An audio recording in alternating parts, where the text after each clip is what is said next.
Bonjour Ecclésia, comment allez-vous ce matin? Yes, ça va bien? Bon, très content que vous soyez ici. Ce matin, on a une grande fête qui se prépare.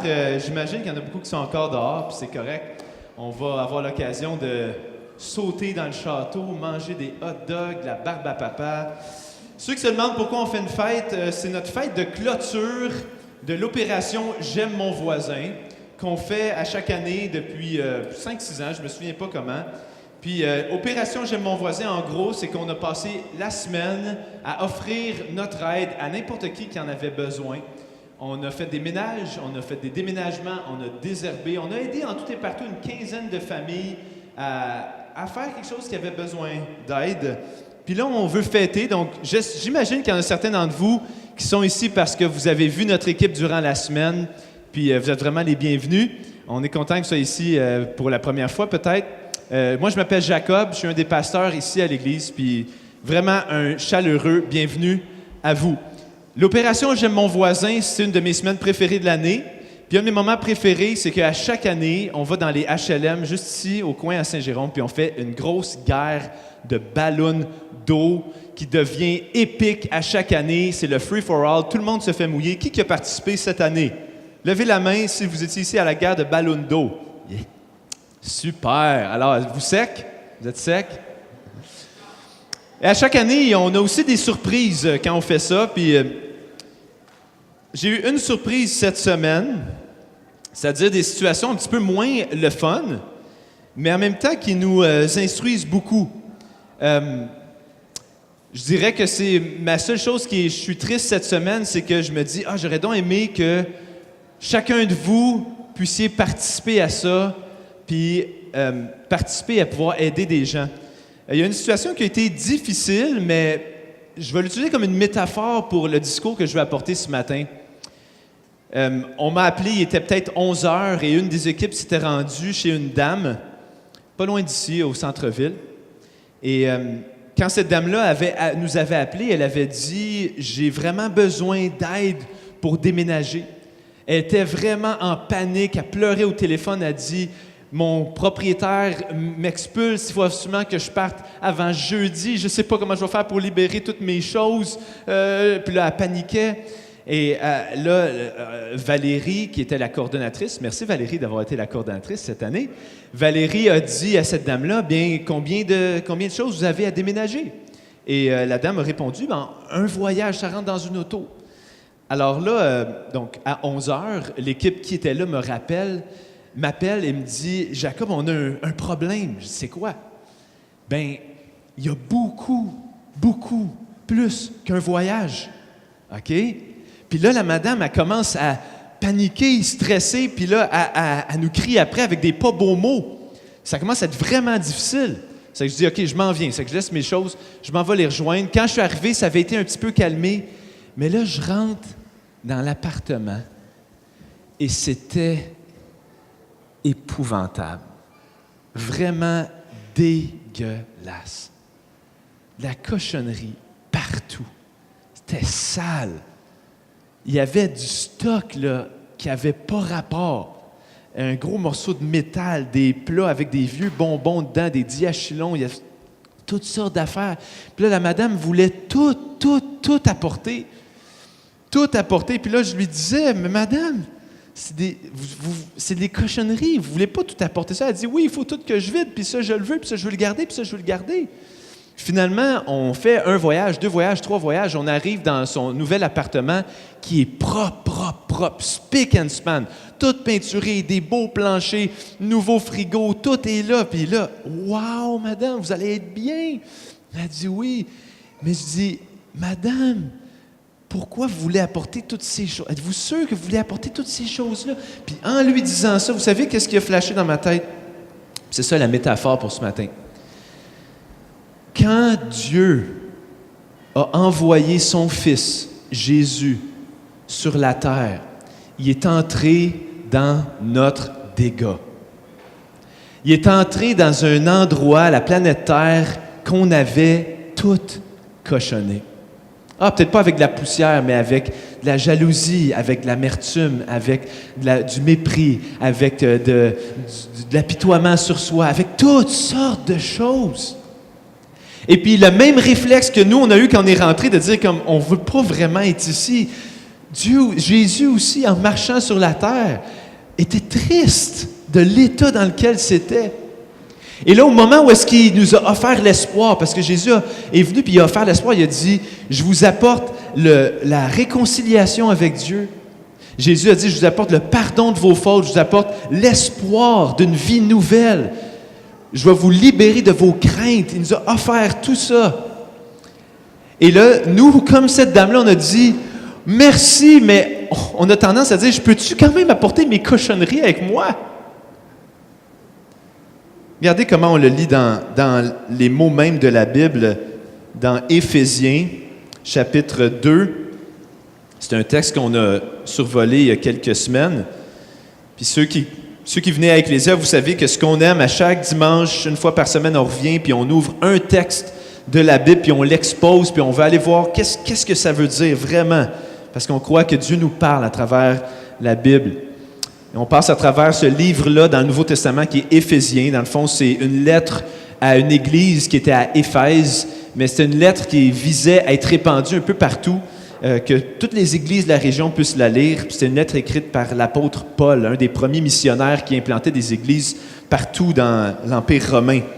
Et voici qu'est-ce qu'il nous dit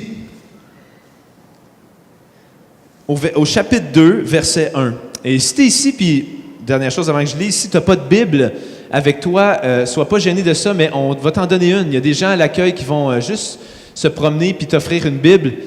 Prends-la, tu vas pouvoir suivre, parce qu'on va entrer dans un texte assez étonnant ce matin, puis c'est la page 767, si vous avez une Bible blanche. Et voici comment c'est décrit la condition de l'humanité ici. Quant à vous, au verset 1, chapitre 2, verset 1. Quant à vous, vous étiez morts à cause de vos fautes et de vos péchés, que vous pratiquiez autrefois conformément à la façon de vivre de ce monde, conformément au prince de la puissance de l'air, de l'esprit qui est actuellement à l'œuvre parmi les hommes rebelles. Nous tous aussi, nous étions de leur nombre. Notre conduite était dictée par les désirs de notre nature propre, puisque nous accomplissions les volontés de la nature humaine et de nos pensées, et nous étions, par notre condition même, destinés à la colère, tout comme les autres. C'est un portrait sombre.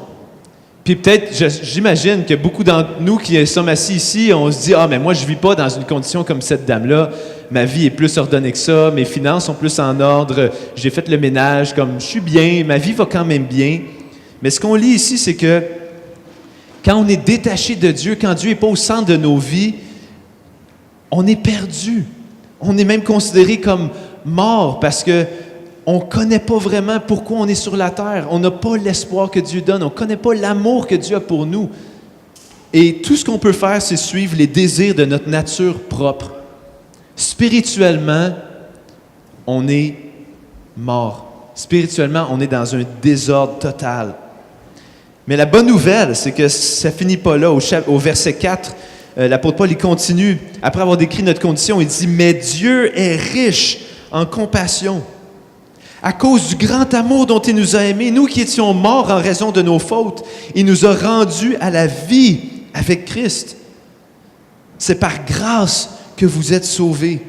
Il nous a ressuscités et fait asseoir avec lui dans les lieux célestes en Jésus-Christ. Et il a fait cela afin de montrer dans les temps à venir l'infinie richesse de sa grâce par la bonté qu'il a manifestée envers nous en Jésus-Christ. » Alors, de la même façon, d'une petite façon, de la même façon que nous, on est entrés finalement dans l'appartement de cette dame-là et on a tout nettoyé, on a tout enlevé, on a déménagé son lit, on a trié toutes les bottes de cigarettes et tout ça, on a tout trié, on a tout fait le ménage. Voici qu'est-ce que Dieu a fait pour l'humanité. Il est venu et il a dit « Je vous enlève de votre crasse. » Il a dit « La honte que vous avez à cause de ce qui vous a été fait, de ce que vous avez subi comme souffrance, la culpabilité que vous avez à cause de ce que vous avez fait subir à d'autres, il dit « Je l'efface, je prends ça sur moi et en mourant à la croix, il efface notre honte. Il dit, la peur que vous avez de ne pas connaître l'avenir, d'essayer de contrôler le chaos qui est dans notre monde pour être heureux, il dit, maintenant je m'en porte garant. Dieu il dit, je vous prends en charge. Et après qu'il a été mis au tombeau, 3 jours plus tard, il est ressuscité. C'est fou, mais c'est là-dessus que tout ce qu'on fait ici se base. Il y a de l'espoir parce que Jésus-Christ est ressuscité des morts et il annonce une nouvelle création. Il annonce un espoir au-delà de la mort, la vie éternelle. Et il dit, je vous l'offre gratuitement, par amour, par grâce. À chacun de nous qui disons, je suis pris, moi, dans une colère profonde à cause de l'injustice dans notre monde, à cause de l'injustice que j'ai subie. Dieu, il dit, mais je fais justice. Jésus n'est pas juste venu pour dire, hey, en passant, Dieu vous aime, vous êtes pardonnés. Il n'a pas donné juste un discours de parole.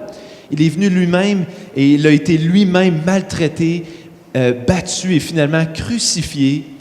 Et physiquement, il a porté nos fautes et les fautes du monde entier. Et il a dit, justice est faite. Il faut que ces fautes-là de l'humanité soient... il faut qu'il y ait un châtiment pour ça.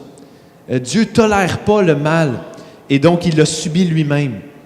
C'est extraordinaire quand on contemple la grâce de Dieu. Moi, quand je vois ça, je ne comprends pas comment on peut vivre sans connaître cette grâce-là de Dieu. Et toute la lettre aux Éphésiens, Paul est en train de dire, quand tu découvres que Dieu s'est fait connaître à nous, qu'on n'est pas dans le flou ou le nébuleux pour savoir, ouais, il y a sûrement un Dieu, mais je ne sais pas trop qu'est-ce qu'il fait. Il dit, quand on découvre ça, il dit, notre vie est changée. Notre identité est transformée.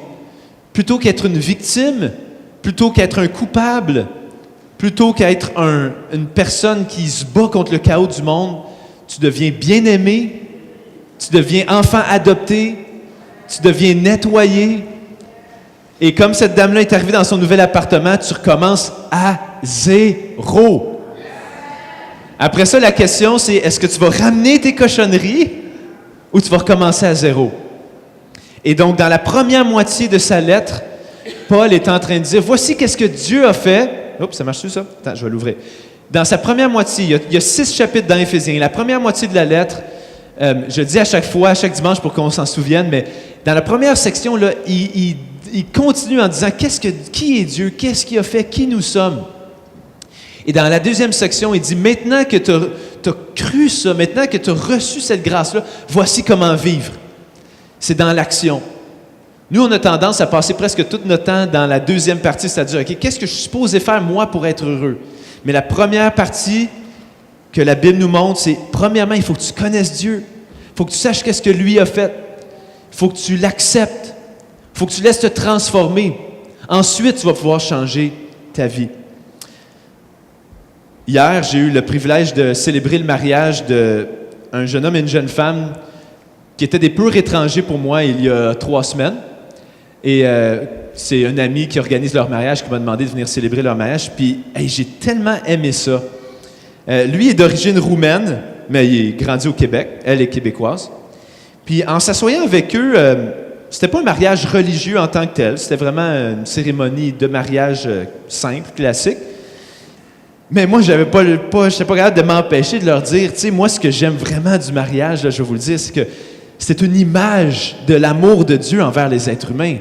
Une image d'un engagement total, inconditionnel, qui dit à la vie, à la mort, dans la maladie et la santé. Puis c'est comme ça que Dieu nous a aimés. Il a été même prêt à mourir pour nous. Ça, c'est le genre d'amour qui devrait être le fondement de votre mariage. Et voici ce que ce gars-là me dit. Il dit, Jacob, quand j'ai grandi, j'allais à l'église. Mais à l'adolescence, j'ai arrêté. Il y avait trop d'hypocrisie. Il y avait trop de choses que je ne voulais pas m'associer avec. Et il dit, à un certain moment, j'ai décroché complètement. Puis Dieu, il était plus vraiment là. Puis même, il dit, je me disais, on peut-tu vraiment connaître Dieu? Oui, sûrement, il y a quelque chose de plus grand, mais on peut-tu vraiment savoir c'est qui? Parce qu'il y a tellement de gens qui le représentent mal, puis comment on peut avoir une certitude? Mais il dit, Jacob, il faut que tu saches, il y a 1 an environ, tout a changé. Puis sais-tu qu'est-ce qui s'est passé? Je dis, non, je suis curieux. Il dit, j'ai commencé à m'intéresser beaucoup à l'astronomie. Il dit, j'écoutais des vidéos sur l'espace, sur des missions dans l'espace. Puis il dit, comment c'est vaste, l'étendue de l'univers me fascinait. Puis il dit, un jour, j'ai eu un déclic majeur quand j'ai écouté une vidéo qui expliquait qu'avec la technologie qu'on a aujourd'hui, si on voulait aller sur la Lune, alors qu'en 1969, quand on est allé sur la Lune, Neil Armstrong, ça a pris, je crois, 3 jours, mais là, peut-être je me trompe. Mais il dit, aujourd'hui, ça prendrait, sais-tu combien de temps envoyer une fusée, là? C'est 8 minutes. C'est vraiment rapide. Puis il dit, là, dans la vidéo, ça expliquait que si on dépasse le Soleil puis qu'on veut aller à l'étoile la plus proche de nous, de la planète Terre, dans l'univers, sais-tu combien de temps ça nous prendrait, la prochaine étoile? C'est la plus proche de nous. Il y a des millions d'étoiles, mais ça, c'est la plus proche. Il dit, ça nous prendrait 50 000 ans à la même vitesse. Et il dit, là, je me suis assis, là, puis j'ai eu un moment où est-ce que mon cerveau a comme explosé. J'ai réalisé, mais c'est tellement grand. C'est tellement grand. Puis nous, on est les seuls sur la planète qui avons conscience de ça. Et il dit, là, je me suis dit, c'est sûr qu'il y a un créateur derrière ça. Et il dit, là, j'ai recommencé à lire la Bible, puis là, je suis fasciné parce que je veux connaître ce Dieu-là. Puis là, en jasant avec lui, je disais, hey, c'est vraiment cool que tu me dises ça. Je dis, tu as fait comme la première étape pour résoudre un des mystères, c'est l'origine du monde. Je dis, la deuxième étape, puis je dis, là, ça a été encore plus passionnant, c'est comprendre que Dieu s'est fait connaître à nous pour nous aider à résoudre la souffrance et le péché dans notre monde. Et je dis, savais-tu que non seulement Dieu s'est fait connaître à nous comme créateur, mais il s'est fait connaître à nous comme sauveur. Il n'est pas un Dieu indifférent, puis on peut le savoir avec certitude quand on regarde à Jésus. C'est que j'ai dit, ça c'est ton prochain challenge. Après ton mariage, là, je vais te donner des livres, puis tu vas lire la Bible, puis tu vas voir que Dieu a répondu à notre besoin de justice, de souffrance, de sécurité, de couvrir notre honte. Il a tout répondu à ça dans la personne de Jésus. Ça c'est comme l'introduction à mon message, OK? Ensuite, on va aller dans un autre texte ici, qui nous explique finalement, OK, une fois que tu prends ça au sérieux, puis je suis conscient qu'il y a des gens ici que peut-être que vous êtes au début de votre parcours de prendre ça vraiment au sérieux. Peut-être que c'est assez nouveau de soit lire la Bible, peut-être que ce n'est pas été fait encore, mais de considérer, non, peut-être que Dieu, on peut vraiment le connaître avec certitude, c'est peut-être nouveau pour vous. Mais je veux tout de suite vous donner un aperçu de si ce processus-là continue pour vous, si vous arrivez à une connaissance personnelle de Dieu, une relation personnelle avec lui, eh bien, vous allez ensuite réaliser que votre vie ne pourra plus rester la même. On ne peut plus vivre comme avant quand on réalise ça. Notre façon de marcher dans le monde a changé. Puis, depuis les dernières semaines, puis les prochaines semaines, on explore les 3 derniers chapitres. On est dans le chapitre 5 aujourd'hui. Et l'apôtre Paul, il explore toutes sortes d'aspects, comment nos vies doivent changer suite à ça. Et là, on va en explorer 4 courts versets, et on continue ça dans les prochaines semaines. Ça va vous donner une idée de comment Dieu transforme. Ça va être au chapitre 5 et au verset 18. Une chose que je devrais dire, c'est que, comme j'ai dit à mon ami que j'ai célébré son mariage hier, j'ai dit, oui, le premier mystère, c'est d'où vient l'origine du monde, comment ça que le monde est si complexe. C'est qu'il y a un créateur. Je dis ici, le deuxième mystère, c'est comment ça qu'il y a tant de souffrance. Qu'est-ce que Dieu fait? Là, c'est Jésus qui est la résolution de ça. C'est lui qui nous révèle. Mais je dis un troisième mystère, c'est que tu ne peux pas juste comprendre l'idée en général de ce que Dieu fait. Si tu veux vraiment entrer dans ce que lui nous offre, ce que Dieu nous offre, tu dois répondre personnellement, individuellement. Tu dois toi-même accepter et entrer dans une relation avec Dieu pour lui dire « Merci, peux-tu me prendre, peux-tu me laver et maintenant je veux te suivre. » Ça doit être personnel. Alors, ce qu'on va lire aujourd'hui, là, les prochains versets, c'est vraiment pour quelqu'un qui est entré dans ce troisième mystère-là et qui a dit « Maintenant, je veux suivre Jésus. » Qu'est-ce que ça change? Et voici donc au chapitre 5, la semaine passée, on a vu comment ça change quelque chose au niveau des relations amoureuses. Et maintenant, au verset 18, on va voir 4 choses que ça change. Et voici la première, chapitre 5, verset 18. Je vais lire les 4 versets, 18 à 21, puis on va s'arrêter chacun d'eux. Verset 18. « Ne vous enivrez pas de vin. Cela mène à la débauche. Soyez au contraire remplis de l'esprit. Dites-vous des psaumes, des hymnes et des cantiques spirituels. Chantez et célébrez de tout votre cœur les louanges du Seigneur. Remerciez constamment Dieu le Père pour tout, au nom de notre Seigneur Jésus-Christ. Soumettez-vous les uns aux autres dans la crainte de Dieu. Puis une chose qu'on n'a pas faite encore ce matin, c'est qu'on n'a pas pris le temps de s'arrêter pour prier. Donc après avoir lu ce texte-là de la Bible, j'aimerais ça qu'on s'arrête juste simplement, qu'on se recueille, puis j'aimerais ça prier avant de continuer. Dieu vivant, on vient devant toi ce matin. Merci pour le beau temps, pour la chaleur. Merci pour cet endroit où on peut se rencontrer librement. Et Dieu, on aimerait te dire que on aimerait vraiment te connaître, toi, Dieu. Pas une gimmick, pas un principe, pas une idée, pas une organisation humaine, mais vraiment toi, le seul vrai Dieu. Pourrais-tu venir ici? Pourrais-tu être présent? Pourrais-tu répondre à nos questions, à nos besoins? Et merci d'être venu dans notre désordre. Merci d'être venu nous sauver. Maintenant, on veut te connaître, on veut marcher avec toi. Alors, merci pour ta parole et puisse-t-elle prendre vie pour nous ce matin. Au nom précieux de Jésus que j'ai prié. Amen. Première chose que ça change, ça va avoir l'air assez de base. Mais ma foi en Jésus, quand j'entre dans ce troisième mystère-là, de dire, je veux répondre personnellement, oui, OK, Dieu, prends-moi, ça affecte ma consommation d'alcool. C'est bon qu'on parle de ça, parce que l'ivresse ou la consommation d'alcool, ça a été un problème depuis longtemps. Donc, si on parle de ça dans le 1er siècle après Jésus-Christ, ça fait 2000 ans, c'est encore actuel pour nous. Je suis allé voir quelques recherches sur Éduc-Alcool sur l'Internet qui dit que 8 personnes sur 10 au Québec consomment l'alcool. Il y en a 25%, une personne sur 4 qui dit qu'il va se saouler environ une fois par mois. L'âge moyen de la première consommation d'alcool, c'est 12 ans. C'est quand même jeune. À partir de 15-16 ans, on parle de 1 jeune sur 3 qui prend des consommations au moins 2 fois par semaine. Ça, c'est pour les ados. 15-16 ans, 1 jeune sur 3, 2 fois par semaine. 5% des jeunes adolescents, non, c'est pas 5%, c'est 5 sur 20. Donc, un quart des jeunes adolescents, non, c'est ça, 5% des jeunes adolescents s'intoxiquent fréquemment. 1 tiers des ados de 16-17 ans s'intoxiquent fréquemment. Et on discutait aussi des raisons. Qu'est-ce qui est la raison pour ça? Le stress, c'est-à-dire alléger le stress. La camaraderie, juste avoir du fun, puis de vouloir pas être rejeté. Puis troisièmement, la plus grande raison, c'est de pouvoir être libre de tes inhibitions, de sentir que tu es libre d'être toi-même. Donc, c'est pas quelque chose qui est nouveau, ça fait longtemps. Quand on étudie un peu comment l'alcool a un impact sur le cerveau, c'est certain que ça diminue le stress et ça donne l'impression d'avoir des pensées claires, alors qu'en réalité, les pensées sont extrêmement limitées, mais très claires. Donc, pas beaucoup de jugement, mais en apparence, tout est clair.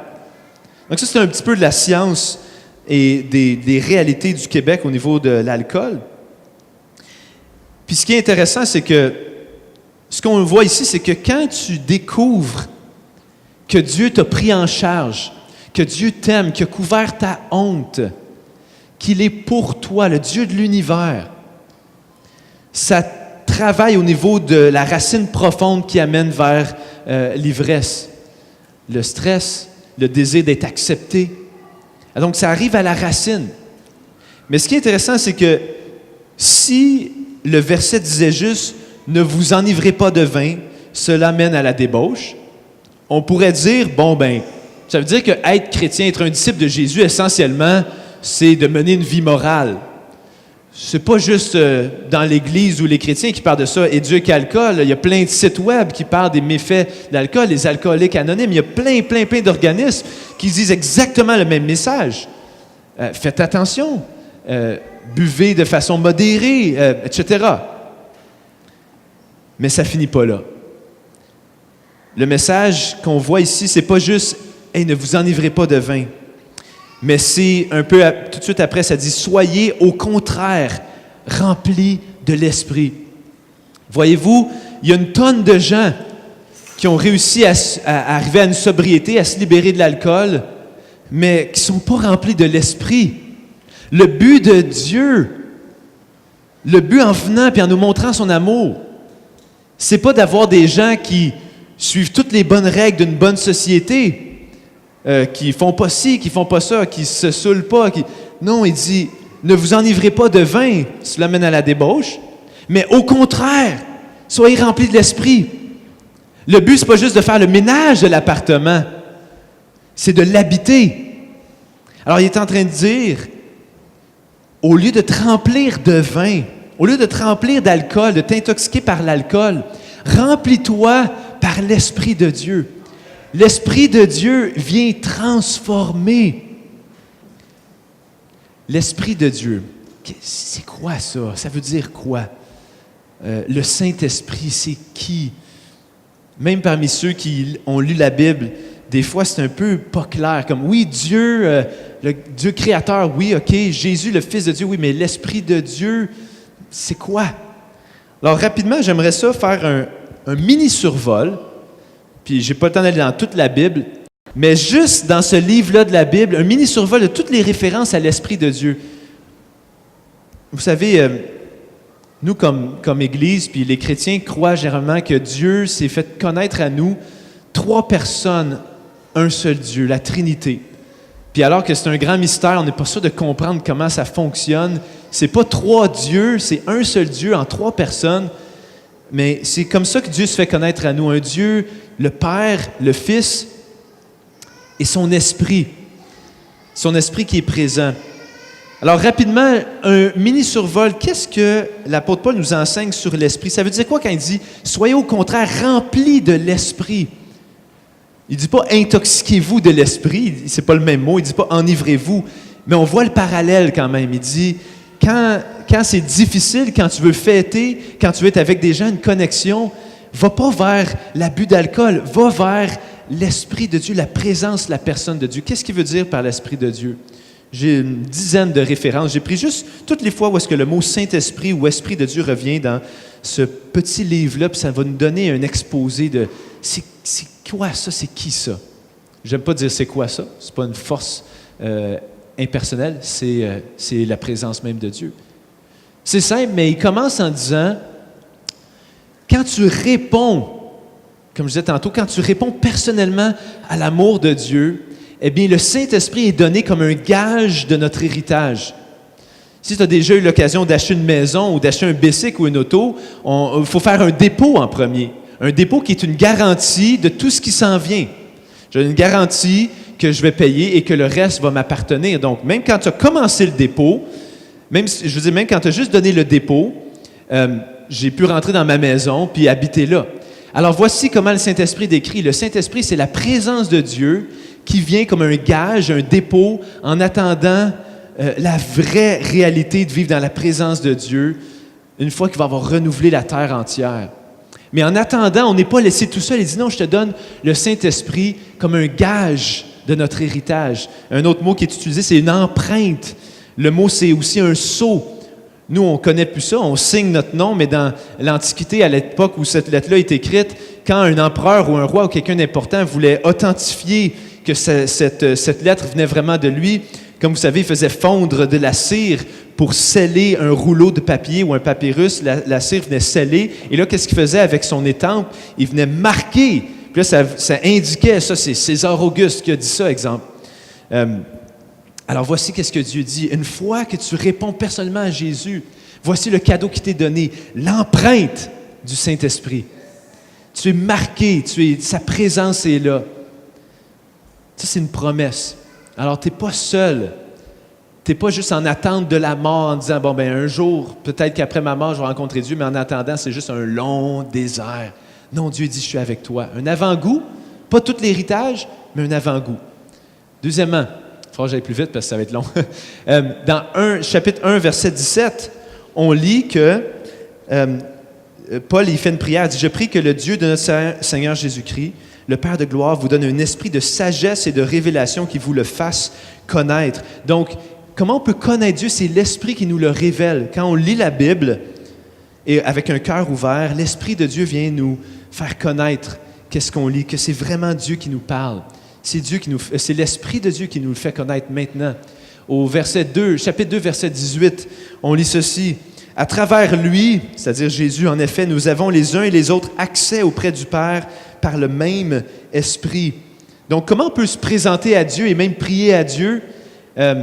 Nous qui sommes des créatures, lui le Créateur, nous qui sommes souvent pécheurs, souvent croches dans nos façons d'être, lui qui est parfait, la seule façon, c'est de venir au nom du Seigneur Jésus, en son nom et par son Esprit. Il nous donne accès auprès du Père, il nous transporte dans sa présence. Quatrièmement, c'est en lui que nous formons la maison de Dieu. C'est une image qui est utilisée dans Éphésiens 2, 22. Il dit, c'est en lui que vous aussi, vous êtes édifiés avec eux pour former une habitation de Dieu en esprit. Quand il dit « avec eux », il parle de deux groupes de gens qui existaient dans l'Église à Éphèse, qui étaient assez différents. C'est des Juifs et des non-Juifs, qui traditionnellement se détestaient et avaient des façons de vivre complètement différentes, ne mangeaient même pas ensemble. Et nous, on est dans une société beaucoup plus égalitaire, mais il reste qu'il y a des classes sociales qui se parlent quand même pas.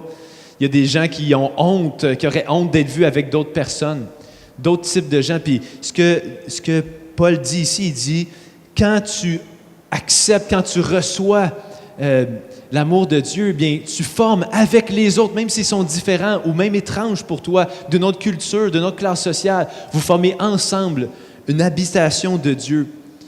Ça veut dire que si tu es chrétien depuis quelque temps, il t'arrive le moment de dire, j'ai le goût d'être avec mes frères et sœurs. J'ai le goût d'être en communion. J'ai le goût qu'on parle du Seigneur Jésus ensemble. J'ai le goût qu'on partage notre espérance. J'ai le goût qu'on partage nos fardeaux les uns avec les autres, qu'on prie ensemble. Ça, c'est l'Esprit de Dieu qui vous amène ensemble. C'est lui qui est en train de faire ça.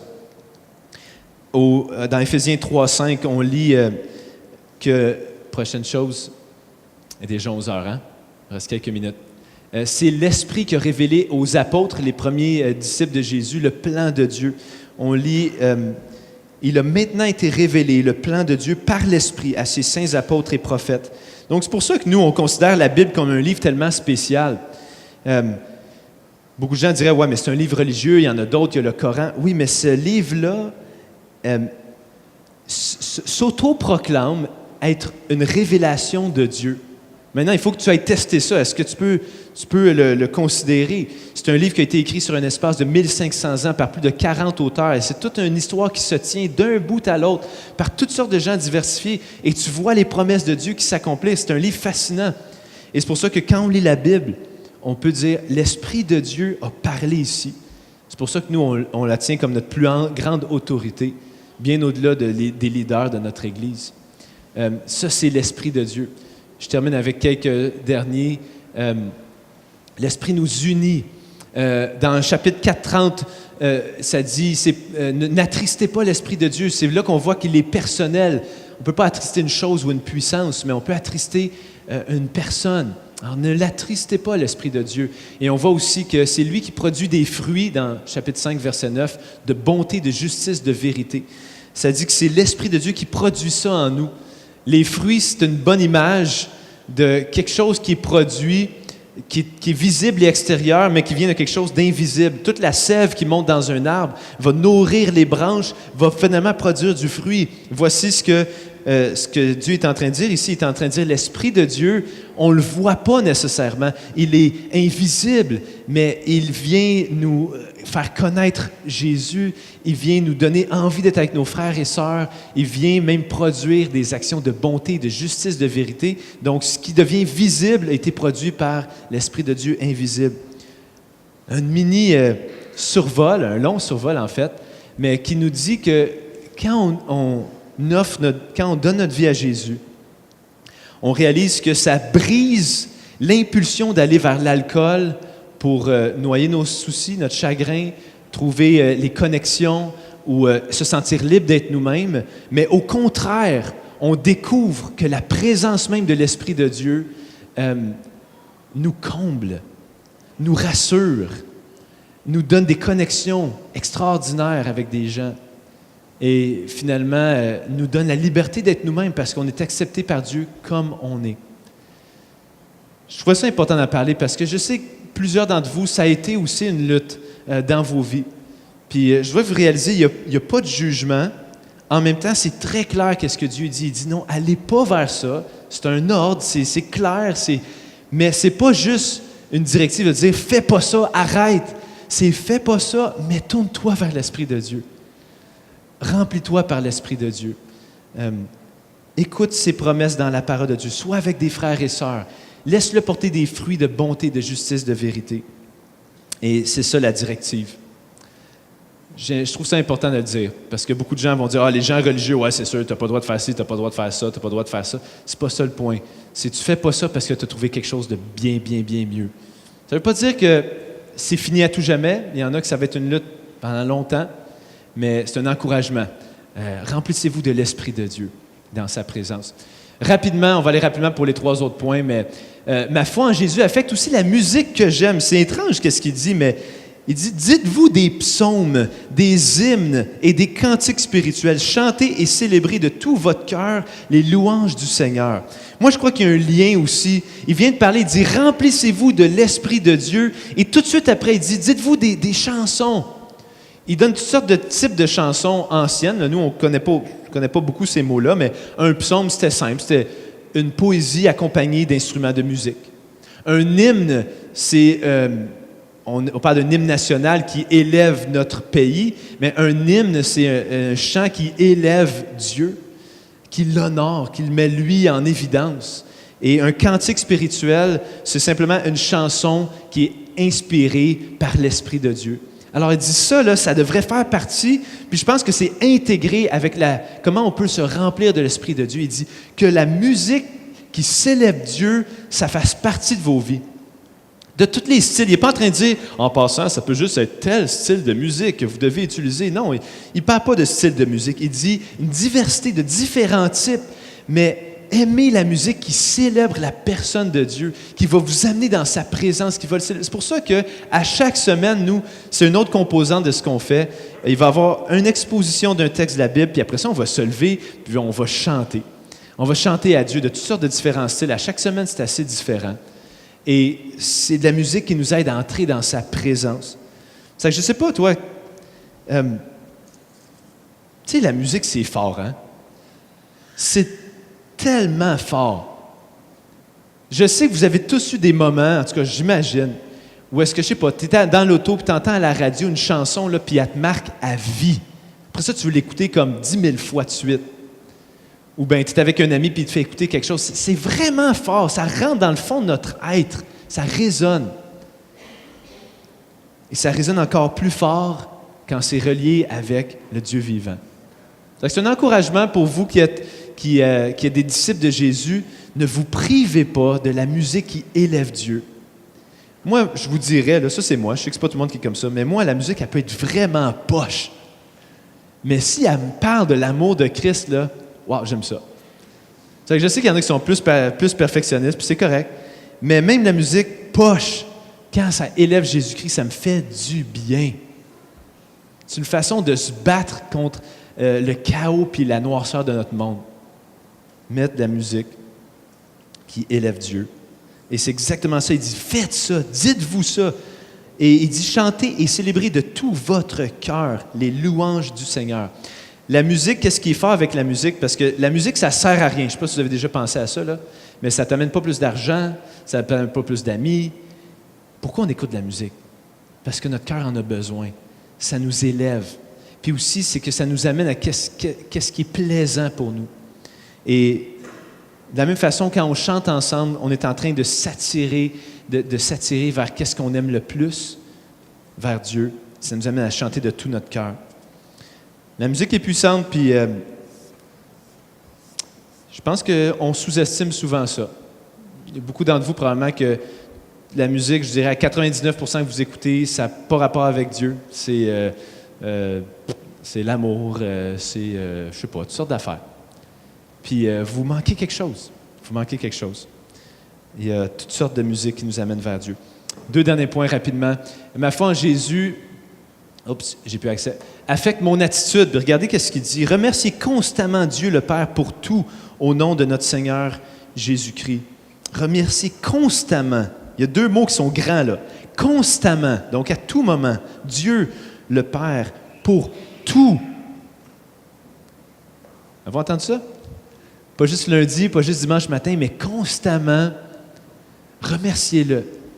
Pas juste pour les bonnes choses, pour tout. Pour tout.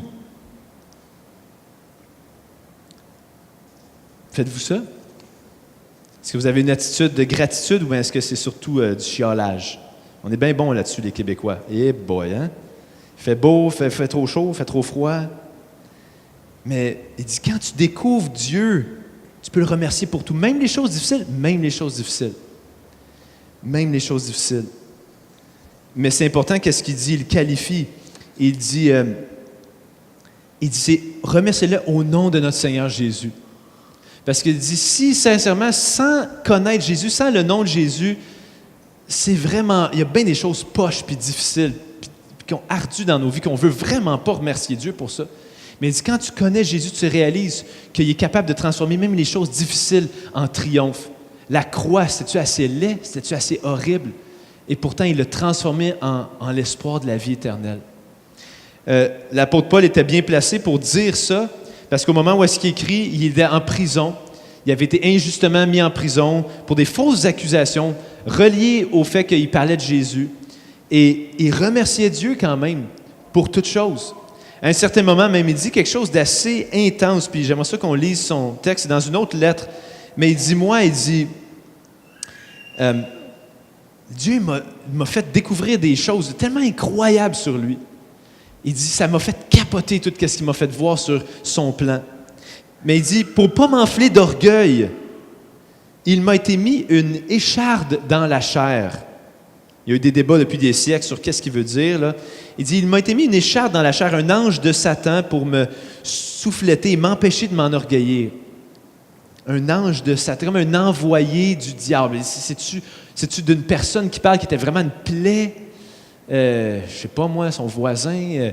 Il parle d'une écharde dans la chair. Est-ce que c'était quelque chose physiquement qui le faisait souffrir constamment? Puis il continue. Puis je pense que j'ai mis le mot ici. Il dit, 3 fois j'ai prié le Seigneur de l'éloigner de moi. Il dit, 3 fois j'ai dit, Dieu, je ne peux pas te remercier pour ça. C'est tellement tough. Enlève-moi ça, s'il te plaît. Il dit, 3 fois je lui ai demandé, s'il te plaît, enlève ça. Je sais qu'il y en a ici, vous vivez avec, que ce soit des difficultés psychologiques, monétaires, relationnelles, puis vous avez sûrement été là. J'ai demandé à Dieu, s'il te plaît, je ne suis plus capable, enlève-moi ça. Puis regardez ce que Dieu a répondu à Paul. Il m'a dit, tu peux le comprendre juste si tu connais Jésus, vraiment, là. Il a dit, ma grâce te suffit, car ma puissance s'accomplit dans la faiblesse. Et voici ce que Paul dit en réponse à ça. Il dit, je me glorifierai donc bien plus volontiers de mes faiblesses, afin que la puissance de Christ repose sur moi. C'est pourquoi, je sais que c'est fort qu'il dit ça, mais il dit, je me plais dans les faiblesses, dans les outrages, dans les calamités, dans les persécutions, dans les détresses, pour Christ, car quand je suis faible, c'est alors que je suis fort. Ah, c'est dur d'entendre ça, hein? Tu te dis, vraiment? Un refoulement d'égout chez nous? Ma dépression? Quelqu'un dans ma parenté qui est décédé, je ne peux pas me plaire là-dedans. Mais en même temps, si ça peut permettre alors que moi je suis tellement faible là-dedans, si ça peut permettre que Dieu soit présenté comme fort, si Dieu est capable de me donner la joie malgré ça, la paix malgré ça, puis que des gens disent « Wow, comment ça que tu es joyeux? » Ah ben il dit « Tant mieux. Quand je suis faible, c'est là que je suis fort parce que la puissance de Dieu va être vue. » Je ne sais pas si vous avez de la difficulté à accepter ça, mais ça, c'est vraiment le chemin de celui qui veut suivre Jésus. Remercier Dieu en tout et dire je me glorifie de mes faiblesses pour que la puissance de Christ repose sur moi. Dernière chose, c'est que ma foi en Jésus affecte mes relations avec les autres. Puis ça aussi, c'est une parole assez dure dans notre société. On a de la misère à écouter ça, mais ça dit, verset 21, « Soumettez-vous les uns aux autres dans la crainte de Dieu. » Hein, on haït-tu ça, cette phrase-là? « se soumettre aux autres. Es-tu malade? Toute ma vie, je veux travailler sur mon estime de soi, éloigner les gens toxiques de moi, jamais me soumettre aux autres. Ça, c'est ça qu'on a. J'étais au camp de vacances dernièrement, puis les enfants, ils ont des T-shirts qu'ils achètent, je ne sais pas où, mais il y a beaucoup de slogans sur les T-shirts. C'est tout le temps comme pense à toi, you're the best, rien va t'arrêter, je triomphe du monde. En tout cas, c'est plein de messages pour te booster, les petits-enfants là, qui ont 2 ans. C'est comme c'est toi, là, avant tout, c'est toi, toi, toi. Puis ici, on lit le contraire. C'est quand tu as réalisé quel genre de Dieu qui existe. Un Dieu qui est rentré dans notre désordre, dans notre dégât, puis qui s'est abaissé, puis qui est venu, qui a été crucifié pour que nous, on puisse être acceptés par Dieu, pour que nous, on puisse échapper à la mort. Là, tu réalises, wow, lui, il s'est soumis à mon bien-être. Et c'est ça qu'il veut dire. Ça affecte nos relations parce que après ça, j'ai une certaine crainte de Dieu. Soumettez-vous les uns aux autres dans la crainte de Dieu. Pas une crainte de son châtiment, une crainte de dire comment je pourrais dire « Ah, Dieu, merci pour ton grand amour », puis après ça, traiter un autre comme de la merde. Tu sais, ça ne marchera pas. J'ai une crainte d'être conséquent, j'ai une crainte de qui est vraiment Dieu. Jésus raconte une histoire dans l'Évangile de Matthieu qui est vraiment simple, mais qui est tellement puissante. Il dit « Le royaume de Dieu, là, il dit c'est un peu comme un gars qui était endetté de, puis là, on va dire, 100 000 $. Puis il dit, il n'y avait aucun moyen de repayer ça, puis il devait cette somme-là au roi du pays. Puis il dit, il est venu se présenter devant le roi, puis le roi lui a dit, rends-moi ce que tu me dois, tu me payes demain, ou sinon tu t'en vas en prison. Dans ce temps-là, c'est la prison. Et puis là, le gars, il se jette à terre, puis il dit, s'il te plaît, aie pitié de moi, s'il te plaît, je ne sais pas comment je vais repayer, c'est impossible, c'est trop gros pour moi, aie pitié de moi, ma femme, mes enfants. Puis le roi, il est ému de compassion, puis il lui dit, j'ai compassion de toi, j'enlève ta dette.